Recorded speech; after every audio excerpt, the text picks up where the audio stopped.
bahay ni Kapitan Tiago na siyang kagagaling na sa Espanya. Ngunit, nagkaroon ng alitan si Padre Damaso at si Crisostomo Ibarra at doon din nalaman ni Ibarra ang mga nangyayari habang siya ay nasa Espanya. Si Maria Clara naman ay pumunta ng San Diego, gayon din si Ibarra. Pinuntahan ni Ibarra ang puntod ng kanyang ama. Laking gulat niya na wala ang bangkay ng kanyang ama doon. At labis niya itong kinagat. Sa kabilang dako naman, may isang pamilya na nakakaranas ng labis na kamalasan. Ito ang pamilya ni Sisa. Sisa ay may dalawang anak na si Crispin at Salazar. At meron din siyang pabayang asawa na si Ana. Usap-usapan ng pista sa San Diego. Ang mga tao ay nagpulong upang pag-usapan ng nalalapit na pista. Habang si Ibarra naman ay gumagawa ng picnic para kay Maria Clara.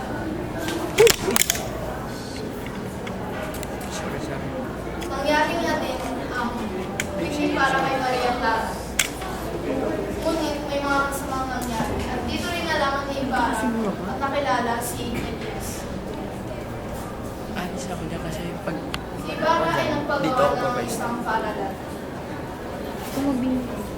At naghingi siya ng payo ni Filosofo Tasio. Ang pista sa San Diego ay may mga pagtatanghal, may mga posisyon, at ang inaabangan ng mga tao, ang sermon.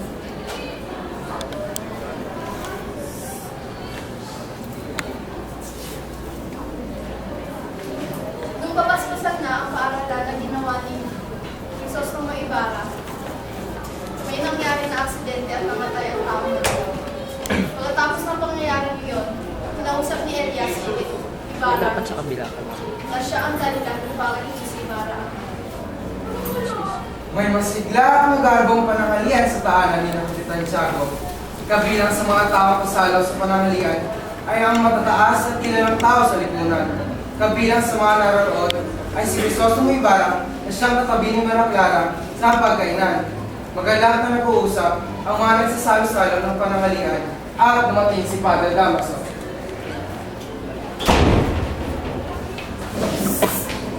Ituloy ninyo yung pinag-usapan mga ginawa. Sabit lang ni Dino Ibarra. At tungkol sa mga taong tumutulong sa kanyang meeting. At tinuto kay arkitekto na kayo ay... Wala akong alam sa arkitektura. Wala din ako tiwala sa mga arkitekto. Kaya tinatawanan ko na lang mga nagpapagawa sa kanila. Alam niyo, ako ang gumuhit ng simbahan yan. Ngunit tignan niyo, at ang husay ng pagkakatay. Ngunit kailangan ng isang eksperto sa pagpapatay ng isang usap. Tulad ng parang. Ang sabihin mo, ang nangangailangan ng eksperto ay mga walang alam sa pagpapatayo ng gusali. Ang simbahan ay nakapagpapatayo ng pagamutan na mura. Ngunit maganda, yan ang dapat tulaan. Hindi tulad ng mga Indio na makapunta sa Europa at natutulong ng kaunti, ay tinuturing ng doktor ang sarili. Lalo na isang binata dyan, akala mo kung sino masta. Dapat sa mga magulang ng mga yan ay pinarurusahan habang buhay at dapat na mamatay sa bilaguan. Kayo! Tungkol, tingin mo yan! Walang sino man sa inyo ang nais magsalita! Kaya ako ang inyong pakinggan! Iniwasan ko ang taong ito! Ngunit kayo ang palinda sa kami magkatagpo ng landas! Natatakot po kayo! Natatakot po kayo! Natatakot po kayo matulisan na aking mga kamay! Mabuting tao ng aking ama! Binuksan niya ang aming tahanan sa lahat ng mga nangangailangan! Isa siyang makadiyos at mabuting Kristiyano! Binuksan niya ang kanyang tahanan sa paninto! Ngunit ang ginawa nito!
Agad na kumalat sa bayan ng San Diego ang balita sa nangyari sa kahanan ni na Kapitan Tiago.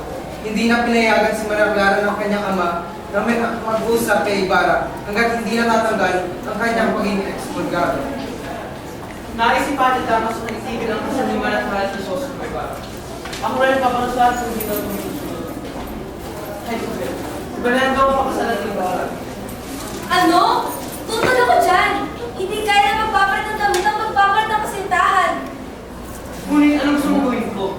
Nais mo ba ako ihirap din ng eksmonyon? Pero isipin mo naman ang nagdaman ni Maya Clara. Sam! Diba? Kaibigan mo naman na alas sa bispo, bakit hindi mo na kaya salatan siya? Isang praile ng aso bispo, kaya kakampihan ito ang kapwa praile. Ay, Isabel, anong gagawin ko?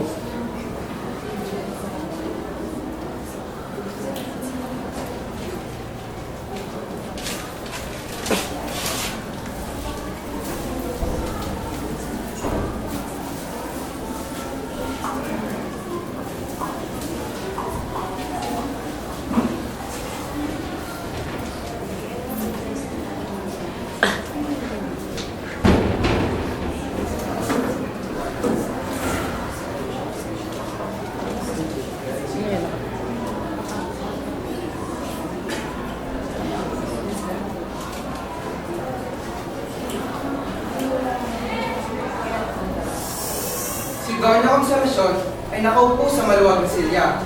Naririnig niya ang pag-awit ni Sisa at agad-agad niya naman itong ipinatawag. Pagkakala daw sa Chinelas, Evil at Nice! Pasiligan! Susunod po!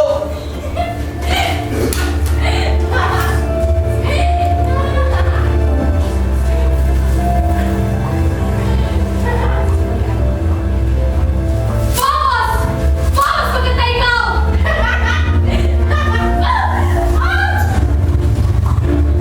Vamos!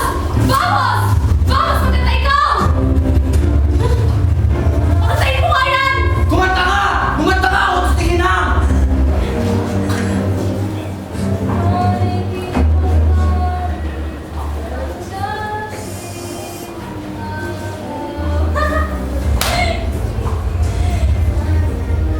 Sige!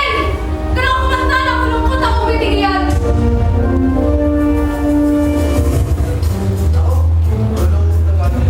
Lumayas ka! Layas! At ikaw! Sayawan mo ako! Sumayaw ka! Parang ganito! Parang na! Layas! Sayaw ka! Konsolasyon! Anong ginagawa mo? Itigil mo nga yan! Simin! Kunin mo ang balon niya at sabihin kay Marta. Napakainin at ayusin. Iyahatid siya bukas kay Ginoong Ibarra. Sige po, masusunod ko.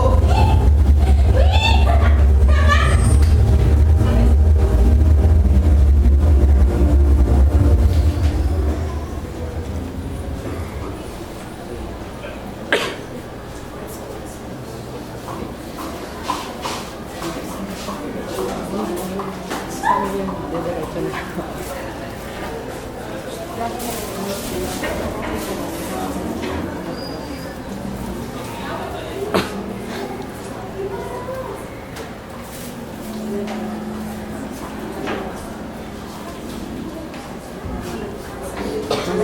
Tagal pa.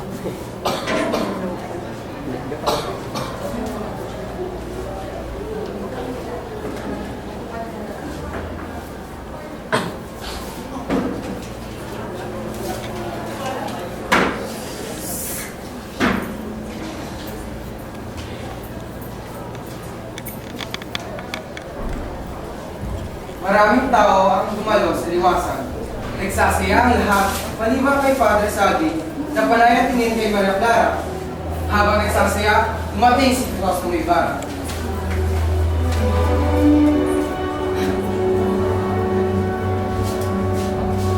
Lord Primo, ba't nandito si Crisostomo Ibarra?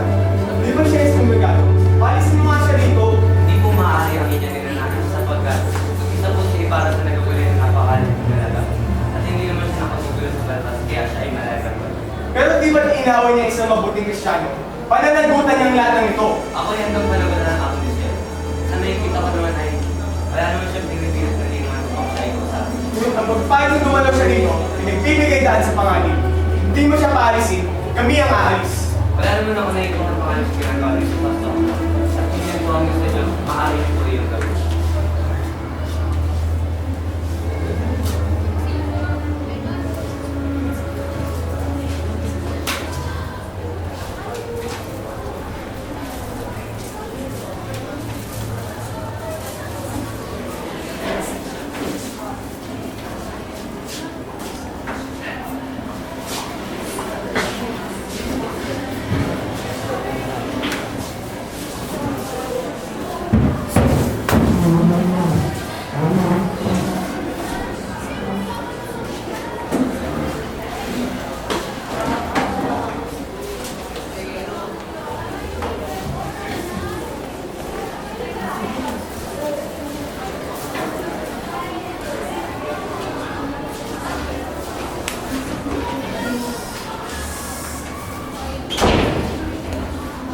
Si Elias ay pumasok sa laboratorio ni Ibarra, ngunit hindi siya napansin ito.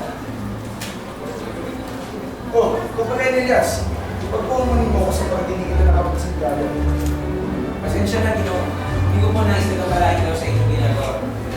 Nais ko lang sana inyong kapatid na pupunta ako Batangas at itatanong sana may nais ko inyong Isa pa, nais kong sabihin na si Malakaran ay sakit. Ngunit hindi na nito nalaba. Maraming salamat sa pagbalita sa aking kaibigan. Sana yung makarating ka ng kaligtas. Siya nga pala, meron sana akong itatanong sa iyo. Anong ginawa mo tampilan mong bulok na doon? Ang mga namulo ay magkapatid na anak na namatay dahil sa palo ng mga Guardia Civil. Iniligtas ko sila sa kamay ng mga pumatay sa kanilang naman. At dahil tumatanaw sila ng utang na loob sa akin, sila na rin ang pumigil sa kanilang kasamaan. Salamat po, yun lang.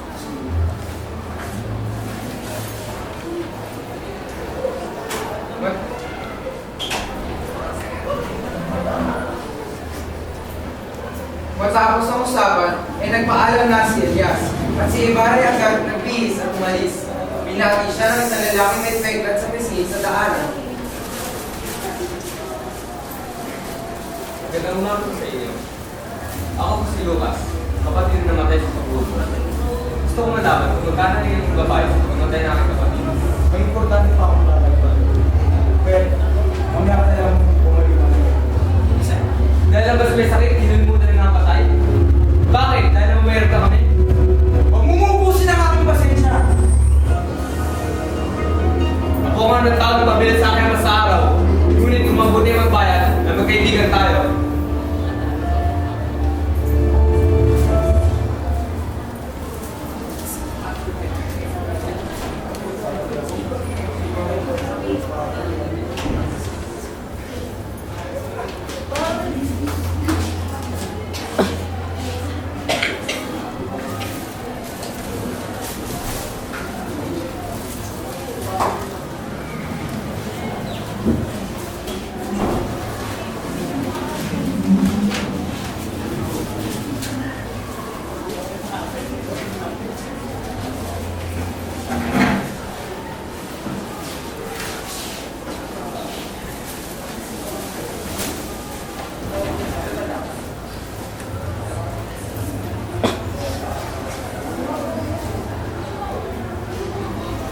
Malungkot sa tahanan ni Kapitan Tiago dahil si Managlaring may sakit.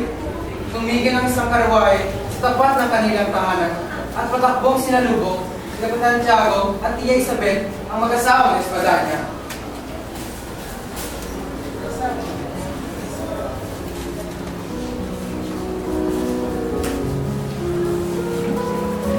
Magandang araw sa inyo. Ito nga pala ang aming pinsan, si Don Alfonso Linares de Espadanya. Magandang araw rin sa inyo. Kinagagala ko kayo kaya. Halina, pumasok muna tayo sa loob.